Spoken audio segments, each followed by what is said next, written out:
Maintenant, observons ensemble le document 1, qui nous révèle le système de protection remarquable de l'encéphale. Regardez attentivement cette coupe transversale qui nous montre les fameuses méninges. Ces méninges sont des enveloppes protectrices disposées en 3 couches concentriques, comme des poupées russes emboîtées les unes dans les autres. Commençons par identifier la couche la plus externe. Pouvez-vous me montrer la durmère sur ce document? Monsieur, c'est cette couche fine tout à l'extérieur? Non, Adama, pas tout à fait. Regardez plus attentivement. La durmère est effectivement la couche la plus externe. Mais ce n'est pas une couche fine, c'est au contraire la plus épaisse. Vous voyez cette membrane épaisse, fibreuse, qui apparaît en gris foncé sur le document et qui s'applique directement contre la face interne des os du crâne. Voilà la durmère. Elle est épaisse, résistante, élastique et fibreuse.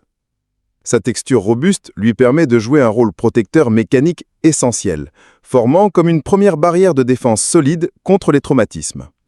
Observez comme elle épouse parfaitement les contours internes du crâne. Maintenant, juste en dessous de cette durmère, nous trouvons la deuxième couche, l'arachnoïde. Cette structure fascinante ressemble à un feuillet délicat, d'où son nom qui évoque une toile d'araignée.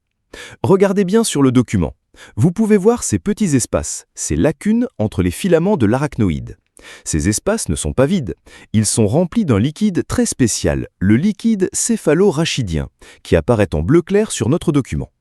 Qui peut me dire quelle est la troisième couche, la plus interne? Monsieur, c'est la pimère? Excellente réponse, Awa. Effectivement, la couche la plus interne est la pimère. Regardez comme elle est fine et délicate, cette membrane qui tapisse intimement la surface de l'encéphale, épousant chaque circonvolution, chaque anfractuosité du tissu cérébral. Mais attention, ne vous fiez pas à sa finesse. Cette pimère est richement vascularisée, c'est-à-dire qu'elle contient un réseau dense de vaisseaux sanguins microscopiques que vous pouvez observer sous forme de fins traits rouges sur le document.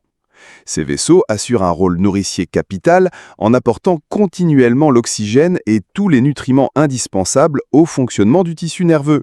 Sans cette vascularisation, nos neurones mourraient en quelques minutes.